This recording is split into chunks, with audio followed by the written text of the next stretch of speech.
ஹரே கிருஷ்ணா. பகவத் தரிசனத்திலிருந்து ஒரு கட்டுரை. பகவான் நரசிம்மரை பிரகலாதர் சாந்தப்படுத்துதல். வழங்கியவர் வனமாலி கோபாலதாஸ் பிரபு அவர்கள்.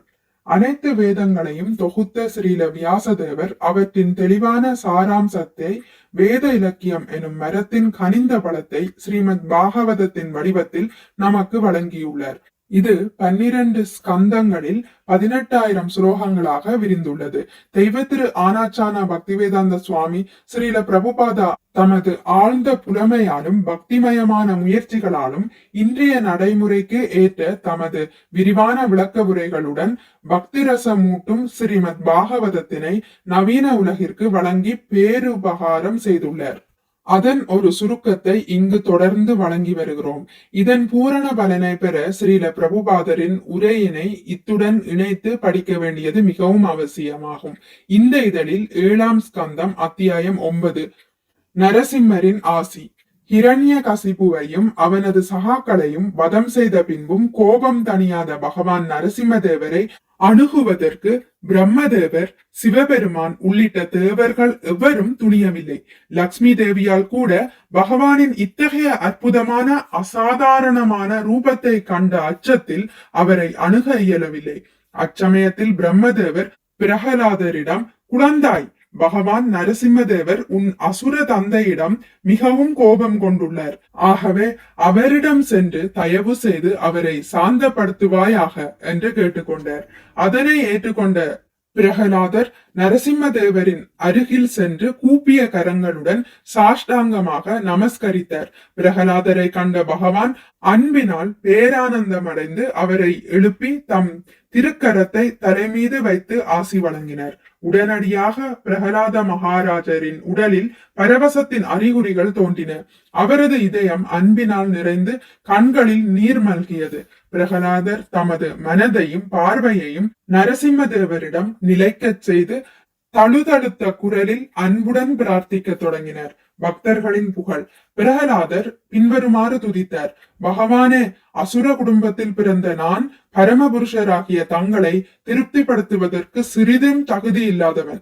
செல்வம், உயர்குடி பிறப்பு, அழகு, செல்வாக்கு, தவம், கல்வி, ஆற்றல், காந்தி, உடல் பலம், முயற்சி, யோக சக்தி முதலியவற்றை கொண்டு தங்களை திருப்திப்படுத்த இயலாது. ஆயினும் பக்தி தொண்டால் நிச்சயம் திருப்தி செய்ய இயலும். இதற்கு கஜேந்திரன் உதாரணமாக உள்ளார். பகவானின் பக்தர் ஒருவர் பிராமணரை விட சிறந்தவர். ஏனெனில் அவரால் தன் குடும்பம் முழுவதையும் புனிதப்படுத்திவிட முடியும். ஆயினும் பக்தி இல்லாத பேரளவு பிராமணரால் தன்னை கூட புனிதப்படுத்திக் கொள்ள முடியாது. எனவே அசுர குடும்பத்தில் பிறந்திருப்பினும் நான் எனது புத்திக்கு ஏற்ப முழு முயற்சியுடன் பிரார்த்தனைகளை செய்வேன். பகவானின் மகிமைகளை கேட்பதாலும் பிரார்த்தனை செய்வதாலும் பௌதிக வாழ்விலிருந்து எவரும் புனிதமடைய முடியும்.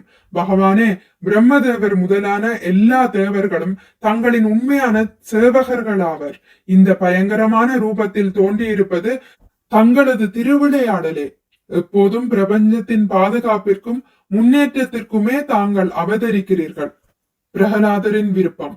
பகவான் நரசிம்மதேவரே, எனது தந்தையான இந்த அசுரன் ஹிரண்யகசிபு கொல்லப்பட்டு விட்டதால் தயை கூர்ந்து கோபம் தணிந்து சாந்தமடையுங்கள். அசுரன் கொல்லப்பட்டதால் அனைத்து லோகங்களும் மிகவும் மகிழ்ச்சி அடைந்துள்ளன.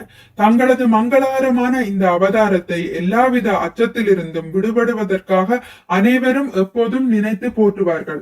எவராலும் வெல்ல முடியாத பகவானே, உங்களுடைய பயங்கரமான வாய், நாக்கு, கூர்மையான கொடிய பற்கள், குடல் மாலை, இரத்தம் தோய்ந்த பிடரி மயிர் முதலியவற்றை கண்டு நான் அஞ்சவில்லை. அசுரனின் வயிற்றை கிழித்தெறிந்த தங்களது கூர்மையான நகங்களை கண்டும் நான் அஞ்சவில்லை. இழிவடைந்த ஆத்மாக்களிடம் கருணை கொண்டுள்ள பகவானே, எனது செயல்களின் விளைவாக நான் அசுரர்களிடையே தள்ளப்பட்டிருக்கிறேன். ஆகவே பொறுக்க முடியாததும் கொடியதுமான இந்த ஜடவுலக வாழ்க்கையை கண்டுதான் மிகவும் அஞ்சுகிறேன். பகவானே, பந்தப்பட்ட வாழ்விலிருந்து முக்தி தரும் சரணாலயமாக்கிய தங்கள் பாத மூலத்திற்கு எப்போது என்னை நீங்கள் அழைத்துக் கொள்ள போகிறீர்கள்?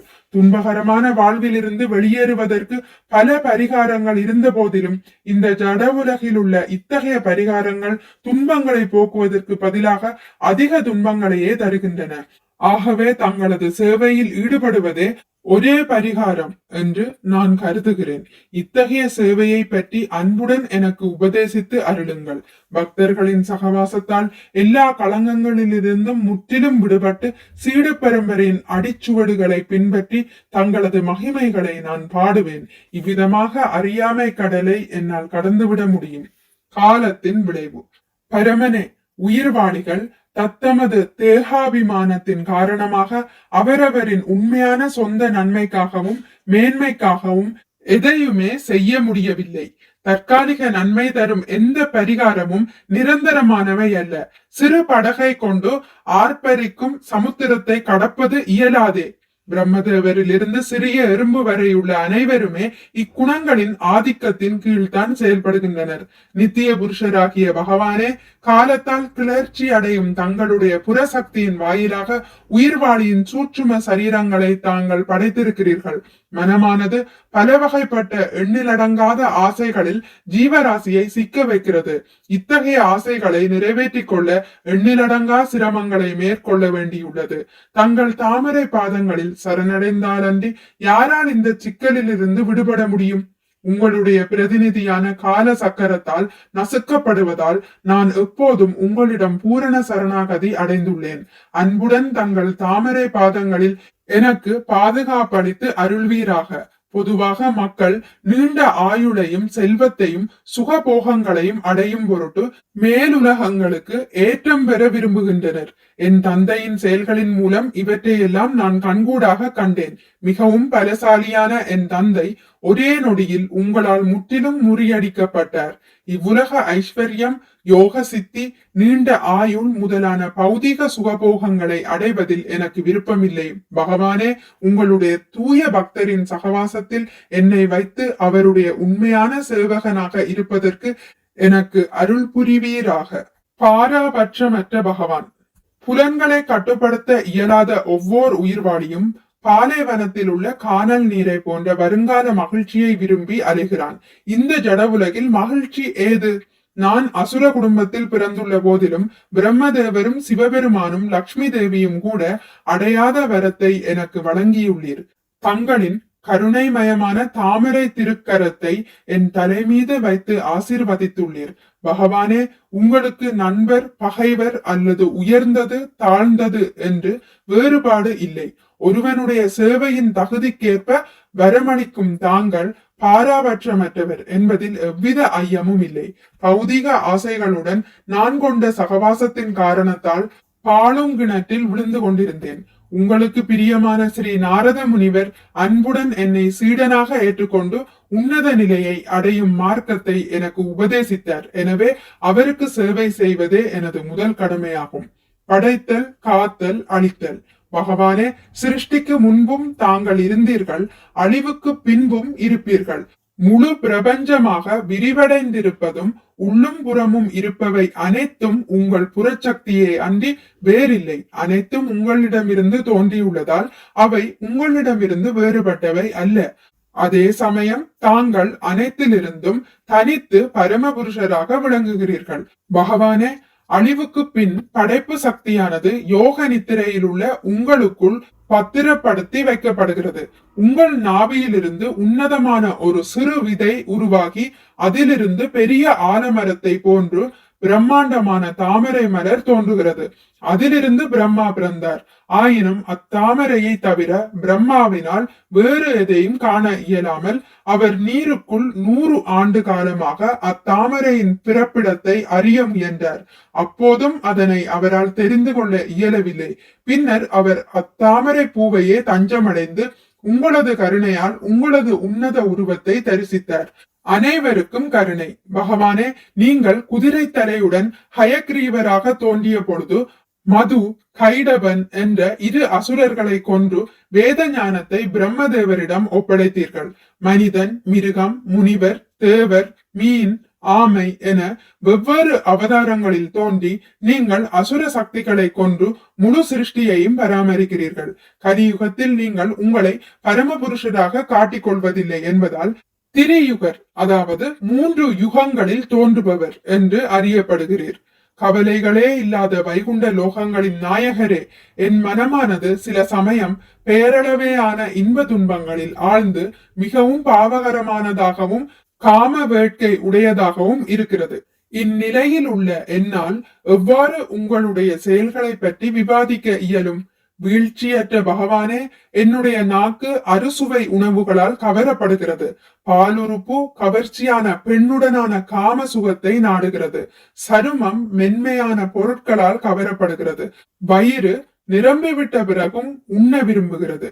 காது உங்களை பற்றி கேட்க முயலாமல் உலகாயதமான பாடல்களை கேட்க விரும்புகிறது. முகரும் புலனோ வேறொரு புறம் கவரப்பட்டுள்ளது. அமைதியற்ற கண்கள் புலனுகர்வு காட்சிகளால் கவரப்படுகின்றன.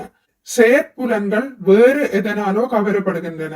இவ்விதமாக நான் மிகவும் தர்ம சங்கடமான நிலையில் சிக்கிக் கொண்டுள்ளேன். பகவானே, நீங்கள் மனித குலம் முழுவதற்கும் நண்பர். உங்களின் சேவையில் ஈடுபட்டுள்ள எங்களுக்கு தங்களின் கருணை நிச்சயம் கிடைக்கும் என்று நம்புகிறேன். பரமபுருஷரே, உங்களுடைய மகிமைகள் மற்றும் செயல்களை பற்றிய சிந்தனையிலேயே முழுமையாக ஆழ்ந்திருப்பதால் பௌதிக வாழ்வை பற்றி நான் அஞ்சவில்லை. ஆயினும் பௌதிக சுகத்திற்காக பெரிய பெரிய திட்டங்களை தீட்டிக் கொண்டிருக்கும் முட்டாள்களையும் கயவர்களையும் பற்றித்தான் நான் கவலைப்படுகிறேன். பகவான் நரசிம்மதேவரே, சிறந்த முனிவர்கள் பலர் உள்ளனர். ஆனால் அவர்கள் தங்களது சொந்த முக்தியில் மட்டுமே நாட்டம் கொண்டுள்ளனர். மற்றவர்களை கடை தேற்றுவதில் அவர்களுக்கு நாட்டமில்லை. ஆனால் என்னை பொறுத்தவரை இந்த முட்டாள்களையும் கயவர்களையும் விட்டுவிட்டு தனியாக முக்தி அடைவதை நான் விரும்பவில்லை. உங்களின் தாமரை பாதங்களின் புகலிடமின்றி ஒருவனால் மகிழ்ச்சி அடைய முடியாது என்பதை நான் அறிவேன். ஆகவே இவர்களை உங்கள் தாமரை பாதங்களின் புகலிடத்திற்கு மீண்டும் அழைத்து வர விரும்புகிறேன். முக்தி தரும் பக்தி. உடலுறவு என்பது அரிப்பை போக்குவதற்காக கைகளை ஒன்றோடொன்று தேய்ப்பதற்கு ஒப்பானதாகும். இதனை மிக உயர்ந்த இன்பம் என்று எண்ணக்கூடிய முட்டாள்கள் அந்த புலன் சுகத்தினை நீண்ட நாள் அனுபவித்தாலும் திருப்தி அடைவதில்லை. ஆயினும் இதனை பொறுத்து கொள்ளும் தீரர்களோ ஒருபோதும் துன்பங்களுக்கு ஆளாவதில்லை. முழு பிரபஞ்சமும் அதன் அனைத்து பொருட்களும் பரமபுருஷ பகவானுக்கு சொந்தமானவை என்பதை பக்தி தொண்டில் ஈடுபட்டுள்ளவர்கள் புரிந்து கொள்கின்றனர். 3 குணங்களை ஆளும் தெய்வங்களாலோ தேவர்களாலோ மனிதர்களாலோ உங்களை புரிந்து கொள்ள முடியாது. ஆகவே ஆன்மீக வாழ்வில் முன்னேறியவர்கள் வேதங்களை கற்பதில் கருத்தை செலுத்தாமல் நேரடியாக பக்தி தொண்டில் ஈடுபடுகின்றனர். பிரார்த்தித்தல், செயல்களின் பலன்களை அர்ப்பணித்தல், வழிபடுதல், உங்களின் சார்பாக செயல்படுதல், எப்பொழுதும் உங்களின் தாமரை திருவடிகளை நினைத்து கொண்டிருத்தல், உங்களது பெருமைகளை கேட்டல் ஆகிய 6 வகையான பக்தி தொண்டில் ஈடுபடாமல் பரமஹம்ச நிலையினை யாராலும் அடைய முடியாது. நரசிம்ம தேவரின் சாந்தம். பகவானை இவ்வாறு போற்றி புகழ்ந்த பிரகலாதரின் பக்தியால் பகவான் நரசிம்ம தேவர் திருப்தி அடைந்து பேரு அன்புடன் கூறினர்: அன்புள்ள பிரகலாதனே, நற்குணவானே, உனக்கு மங்களம் உண்டாகட்டும். உன்னிடம் நான் திருப்தி அடைந்துள்ளேன். நீ நீடூழி வாழ்வாயாக. என்னை திருப்திப்படுத்தாமல் யாராலும் என்னை புரிந்து கொள்ள முடியாது. என்னை திருப்திப்படுத்தியவனுக்கு தன் சொந்த திருப்தியை பற்றி கவலைப்பட காரணம் ஏதுமில்லை. மகா பாக்கியசாலியே, வெவ்வேறு வகையான ரசானுபாவத்தில் உத்தம பக்தர்கள் என்னை திருப்திப்படுத்த முயல்கின்றனர். என்னால் மட்டுமே எல்லாருடைய எல்லா ஆசைகளையும் நிறைவேற்ற இயலும். பகவான் நரசிம்மதேவர் எந்த வரத்தையும் அருள தயார் என்று கூறியும் பிரகலாதர் தம் தூய கிருஷ்ண உணர்வின் காரணத்தால் புலனுகர்விற்கான எந்த வரத்தையும் அடைய விரும்பவில்லை. மாறாக அவர் பகவானிடம் கிருஷ்ண பக்தியையும் பக்தர்களின் சங்கத்தையுமே கேட்டார். மற்றும் தன்னுடைய தந்தை அறியாமையால் தான் இவ்வாறான கொடூரமான செயல்களில் ஈடுபட்டார் என்றும் தன் தந்தையை மன்னித்து அவருக்கு முக்தி அளிக்கும்படியும் கேட்டார். நரசிம்மரும் பிரகலாதரின் விருப்பங்களை நிறைவேற்றினர். மற்றும் பிரகலாத் மகாராஜ் கேட்க முன்னரே ஹிரண்யகசிபுவிற்கு முக்தி ஏற்கனவே கொடுக்கப்பட்டுள்ளது என்றும் நரசிம்மர் தெரிவித்தார். மிக்க நன்றி. ஹரே கிருஷ்ணா. உங்களுக்கு இந்த வீடியோ பிடித்திருந்தால் லைக் பண்ணுங்கள், ஷேர் பண்ணுங்கள், சப்ஸ்கிரைப் பண்ணுங்கள். நோட்டிபிகேஷன் பெல்லை அழுத்துவதன் மூலம் அடுத்த பதிவுகள் உங்களை வந்தடையும். பகவான் ஸ்ரீ கிருஷ்ணரை பற்றி கேட்டு மகிழ்வோம். ஹரே கிருஷ்ணா.